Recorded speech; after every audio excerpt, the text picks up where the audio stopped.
Good morning, Year 5. Welcome to your English lesson. Today we are going to be making predictions. So we should be able to use our knowledge from the plot so far. We should be able to use our knowledge of the characters and explain where our predictions have come from. So we can't just pluck the ideas out of thin air. They need to come from what we already know about the text. Now, we haven't got a formal starter today, but what you do need to do is to just make sure that you have read or listened to the end of chapter 4, because we are focusing this week on chapter 5. So it's really important that we know what has happened up to that point. So if you need to pause the video here and go and have a listen to chapter 4, there is a video for it underneath this one. Now, we're going to read part of chapter 5 up until they stood in the passage talking about it in whispers. Okay, so chapter 5 is called Back on This Side of the Door. Because the game of hide and seek was still going on, it took Edmund and Lucy some time to find the others. But when at last they were all together, which happened in the long room where the suit of armour was, Lucy burst out, "Peter, Susan, it's all true. Edmund has seen it too. There is a country you can get to through the wardrobe. Edmund and I both got in. We met one another there in the wood. Go on, Edmund. Tell them all about it." "What's all this about, Ed?" said Peter. And now we come to one of the nastiest things in this story. Up to that moment, Edmund had been feeling sick and sulky and annoyed with Lucy for being right. But he hadn't made up his mind. Sorry, Koja's about to walk onto the keyboard. But he hadn't made up his mind what to do when Peter suddenly asked the question.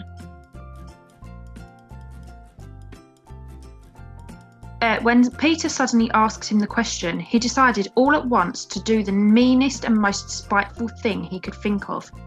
He decided to let Lucy down.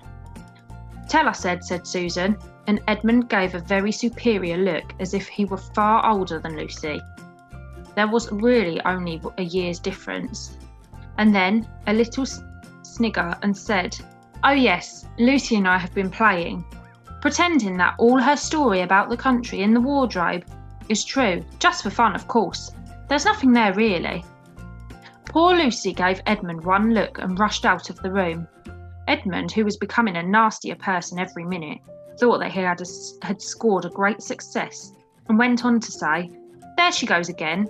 What's the matter with her?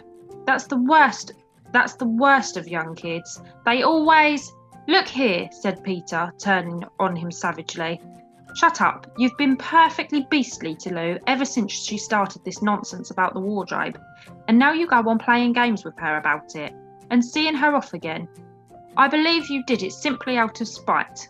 "But it's all nonsense," said Edmund, very taken aback. "Of course it's all nonsense," said Peter. "That's the point of it. Lou was perfectly all right when we left home, but since we've been down here, she seems to be either going queer in the head or else turning into the most frightful liar. But whichever it is, what good do you think you'll do by jeering and nagging at her one day and encouraging her the next?" I thought, said Edmund, but he couldn't think of anything to say. "You didn't think anything at all," said Peter. "It's just spite. You've always liked being beastly to anyone younger than yourself. We've seen that at school before now." "Stop it," said Susan. "It won't make things better, having a row between the two of you. Let's go and find Lucy." It was not surprising that when they found Lucy, a good deal later, everyone could see that she had been crying. Nothing they could say to her made any difference. She stuck to her story and said, "I don't care what you think, and I don't care what you say. You can tell the professor, or you can write to mother, or you can do anything you like. I know I've met a fawn in there, and I wish I'd stayed there. And you are all beasts. Beasts." It was an unpleasant evening. Lucy was miserable, and Edmund was beginning to feel that his plan wasn't working as well as he had expected. The two older ones were really beginning to think that Lucy was out of her mind. They stood in the passage talking about it in whispers long after she had gone to bed. Okay, that's where we're going to stop for the time being. So, how do we feel towards Edmund now? He's lied all about that. Do we think he's a nice character, or do we think he has lied because he has befriended a bad character? Do we think that's just the sort of boy that he was all along? What do we think? And how do we feel that Lucy would be feeling? Of course, we know that she's cried. She's obviously upset. She's obviously really angry with Edmund, isn't she? And what do you think that Susan and Peter think? Do they believe her? Do they think that she is just being a small child and playing games?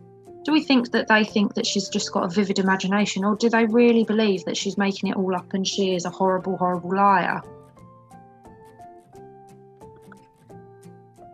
If they were to go and tell the professor, what do you think the professor will say? How do you think he will react? So just take a moment to role play that conversation. How do you think it will end? So just take a couple of minutes, again, pause the video if you need to, role play a quick conversation as if the professor were there. What do you think he will say, and how do you think that conversation will end? Super, welcome back. We're going to finish chapter 5, and then we're going to discuss what's happened and see whether our predictions were right. So the result was the next morning. They decided that they really would go and tell the whole thing to the professor. He'll write to father if he thinks there's really something wrong with Lou, said Peter. It's getting beyond us. So they went and knocked at the study door, and the professor said, "Come in," and got up and found chairs for them and said he was quite at their disposal.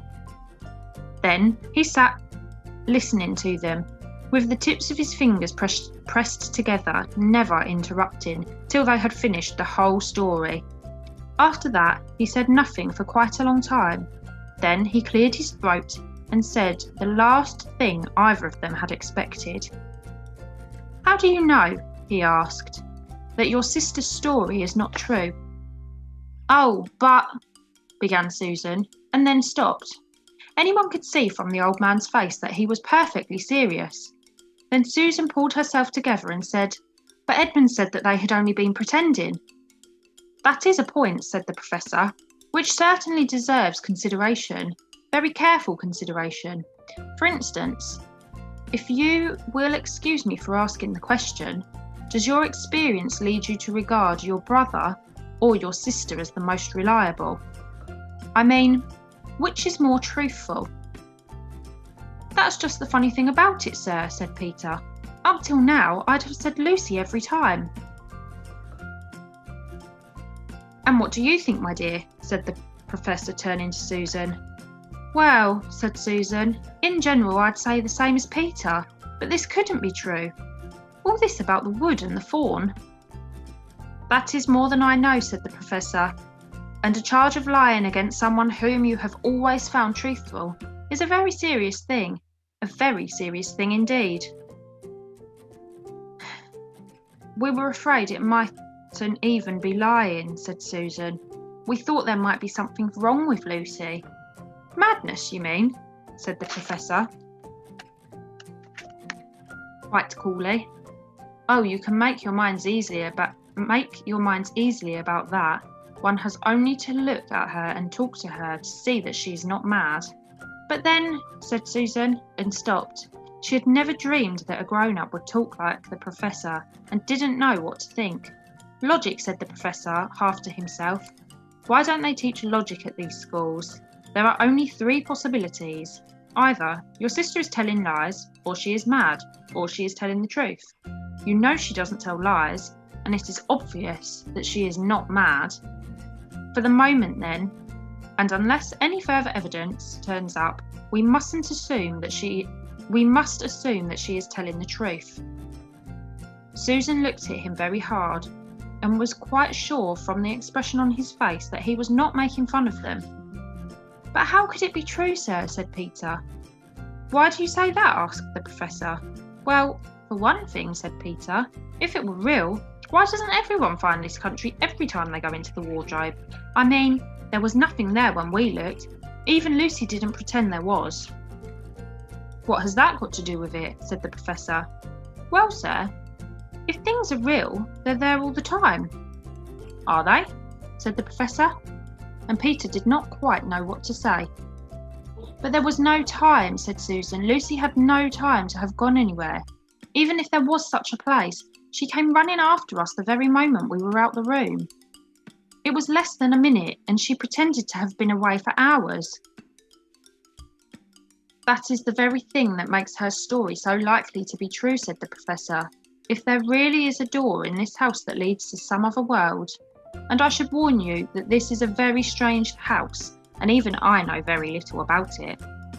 If I say she had gone into another world, I should not be at all surprised to find that the other world has a separate time of its own, so that however long you stayed there, it would never take up any of our time. On the other hand, I don't think many girls of her age would invent that idea for themselves. If she had been pretending, she would have hidden for a reasonable time before coming out and telling her story." "But do you really mean, sir," said Peter, "that there could be other worlds, all over the place, just round the corner, like that?" "Nothing is more probable," said the Professor, taking off his spectacles and beginning to polish them while he muttered to himself, "I wonder what they do teach them in these schools." "But what are we to do?" said Susan. She felt that the conversation was beginning to get off the point. "My dear young lady," said the Professor, suddenly looking up with a very sharp expression at the bottom of them, "there is one plan which no one has yet suggested, and which is all well worth trying." "What's that?" said Susan. "We might all try minding our own business," said he. And that was the end of the conversation. After this, things were a good deal better for Lucy. Peter saw to it that Edmund stopped jeering at her, and neither she nor anyone else felt inclined to talk about the wardrobe at all. It had become a rather alarming subject, and so for a time it looked as if all the adventures were coming to an end. But that was not to be. This house of the Professor's, which even he knew so little about, was so old and famous that people from all over England used to come and ask permission to see over it. It was the sort of house that is mentioned in guidebooks and even in histories, and well, it might be for all manner of stories told about. It might be for all manner of stories were told about it, some of them even stranger than the one I am telling you now. And when parties of sightseers arrived and asked to see the house, the Professor always gave them permission, and Mrs. Macready, the housekeeper, showed them round, telling them about the pictures and the armour and the rare books in the library. Mrs. Macready was not fond of children, and did not like to be interrupted when she was telling visitors all the things she knew. She had said to Susan and Peter almost on the first morning, along with a good many of other instructions, "And please remember you're to keep out of the way whenever I'm taking a party over the house." Just as if any of us would want to waste half the morning trailing around with a crowd of strange groups, said Edmund. And the other three thought the same. That was how the adventures began for the third time. A few mornings later, Peter and Edmund were looking at the suit of armour and wondering if they could take it to bits when the two girls rushed into the room. "Look out! Here comes the Macready and the whole gang with her." "Sharp's the word," said Peter, and all four made off through the door to the far end of the room. But when they had got out into the green room and beyond it into the library, they suddenly heard voices ahead of them and realised that Mrs. Macready must be bringing her party of sightseers up to the back stairs, instead of up the front stairs, as they had expected. And after that, whether it was that they lost their heads, or that Mrs. Macready was trying to catch them, or that some magic in the house had come to life and was chasing them into Narnia, they seemed to find themselves being followed everywhere, until at last Susan said, "Oh, bother those tripers. Here, let's go into the wardrobe room till they've passed. No one will follow us in there." But the moment they were inside, they heard voices in the passage, and then someone fumbling at the door. And then they saw the handle turning. "Quick," said Peter, "there's nowhere else," and flung open the wardrobe. All four of them bundled inside it and sat there panting in the dark. Peter held the door closed, but did not shut it, for of course he remembered, as every sensible person does, that you should never, ever shut yourself in a wardrobe. And that is the end. So have a little think. Were your predictions correct?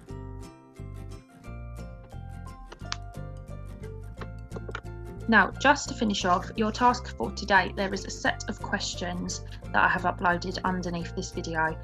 You just need to make some jottings around each question using anything that we know from the text. Again, as before, if you can use quotes, then even better. But it's a nice simple task today. If possible, do speak to somebody in your house. It might be mum or dad or whoever else is at home. But otherwise, you can get on by yourself. You don't need anybody else to do that task. It would just be nice if you could have somebody to chat to about what it is that we have read so far. So you're going to just make jottings around each question, and you can send us the questions with your jottings. So I look forward to seeing all of your answers, and I will see you later. Bye bye for now.